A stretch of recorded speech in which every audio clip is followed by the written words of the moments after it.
तो क्या हो गया है मोदी जी को? कॉन्फिडेंस तो नहीं हिल गया है?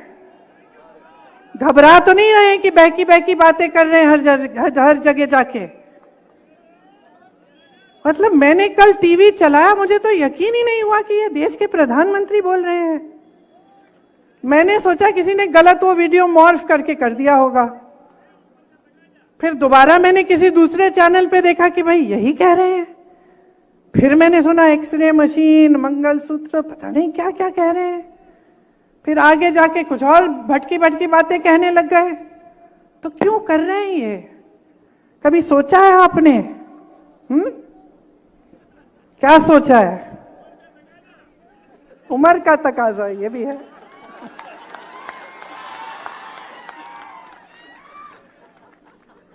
कभी आपने सोचा है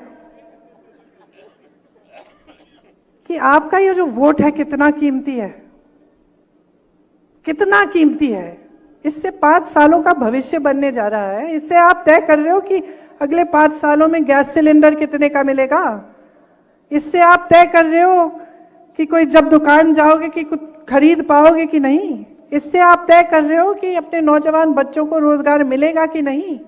इससे आप तय कर रहे हो कि ये महान देश जिसके लिए लोगों ने खून दिया, लोगों ने मेहनत की बनाने के लिए, इसका भविष्य क्या होने जा रहा है। और आज तो हम इस जगह पहुंच गए हैं कि 10 साल इनकी सरकार चली है। मुझे नहीं लगता कि 5 साल और ये देश सह पाएगा। अब तक तो सह लिया, अब संविधान बदलने की बातें हो रही हैं। कह रहे हैं 400 पार, हम संविधान बदल देंगे। क्या करने जा रहे हैं क्या पता। आपके सामने तो एक काम की बात नहीं करते, एक बार आपके रोजगार की बात नहीं करते, एक बार महंगाई की बात नहीं करते, एक बार स्वास्थ्य सुविधाएं की बात नहीं करते, एक बार आपके बच्चों को कैसे शिक्षित करेंगे ये नहीं करते। 70 साल में कुछ नहीं हुआ। बस पूछिए ना इनसे, आईआईटी किसने बनाई? इन्होंने बनाई कितनी? ठीक है, कांग्रेस ने बनाई इनसे पहले, इनके काल में कितनी नहीं बनी? एम्स कितने बनाए इन्होंने? अस्पताल कितने बनाए? पाठशाला कितने बनाए? रोजगार कितने दिलवाए? कितने लोगों को गरीबी रेखा से ऊपर लाए? कभी नहीं कहेंगे क्योंकि कुछ है ही नहीं कहने वाला। कहने का कुछ है ही नहीं, किया ही नहीं, बस यही करते रहे। बड़े बड़े इवेंट, बड़ी बड़ी महलों में जाके किसी राष्ट्रपति से मिलना, कहीं दुनिया भर में कहीं घूमना, यही करते रहे।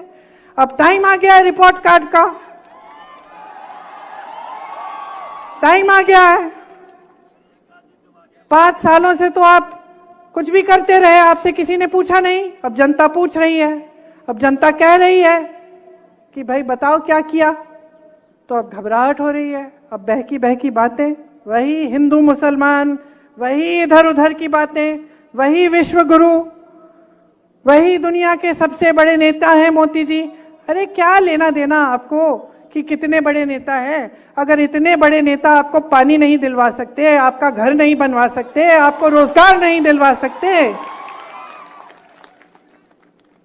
तो हमें क्या माफी मांगनी चाहिए इनसे कि हमने रोजगार की बात उठा ली, कि हमने महंगाई की बात उठा ली, कि हम लड़ रहे हैं आपके हकों के लिए, कि हम कह रहे हैं कि इस देश को हम खत्म नहीं करने देंगे तुम्हें।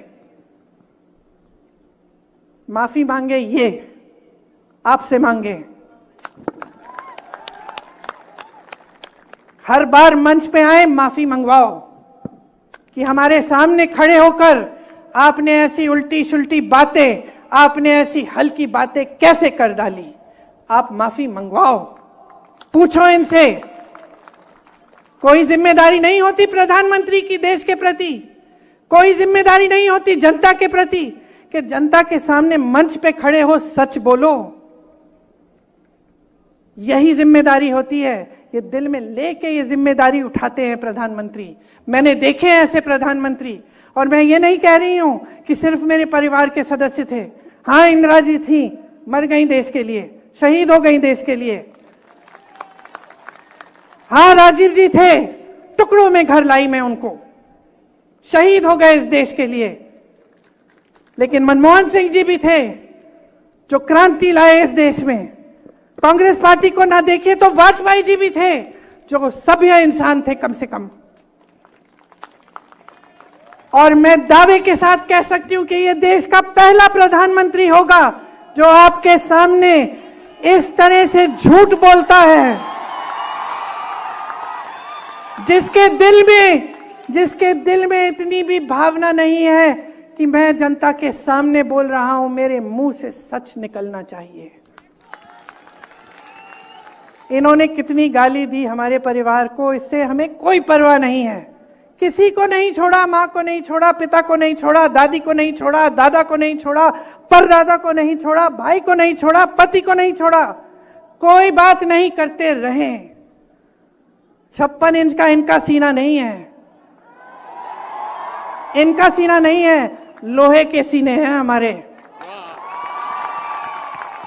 करते रहे, लेकिन देश के सामने इस तरह के झूठ बोलना, इस स्तर पे आना देश के सामने कि कोई राजनीतिक दल आके एक्सरे लेकर आपके घर में घुस के, मतलब मजाक की बात है। तो मैं सिर्फ एक आग्रह करने आई हूं आपसे कि इस बार जो आपका वोट है ना, वो किसी नेता के पक्ष में नहीं, किसी पार्टी के पक्ष में नहीं, ये वोट आपका वोट है। अपने देश को दो, इंडिया को दो। गठबंधन का नाम भी इंडिया है, लेकिन आप सोचिए, ये आपका देश है, ये आपका देश है। अपने देश को अपने दिल में रखो, समझो कि आज वो पल आ गया है कि आपको अपने आगे देखना है, सिर्फ अपना नहीं, सिर्फ अपने परिवार का नहीं, अपने गांव का नहीं, अपने घर का नहीं, अपने शहर का नहीं, अपने प्रदेश का नहीं, अब अपने देश के बारे में सोचो। ये देश है, देश ने जीवन दिया है, देश ने सब कुछ दिया है आपको और हमको। ये जो वोट है इतना कीमती है, इसको व्यर्थ मत करो, व्यर्थ मत करो। ऐसी फिजूल की बातों पे अपना वोट मत दो। वोट अपना है, अपने काम पे दो, रोजगार पे दो। महंगाई बढ़ रही है, उसको कम करने के लिए दो। महिलाओं की सुरक्षा के लिए दो, महिलाएं अपने पैरों पे खड़े हों उसके लिए दो। आदिवासियों के लिए क्या करेगी सरकार, उसके लिए दो। दलितों के लिए क्या करेगी सरकार, उसके लिए दो। ये वोट देश की जनता के लिए जाना चाहिए।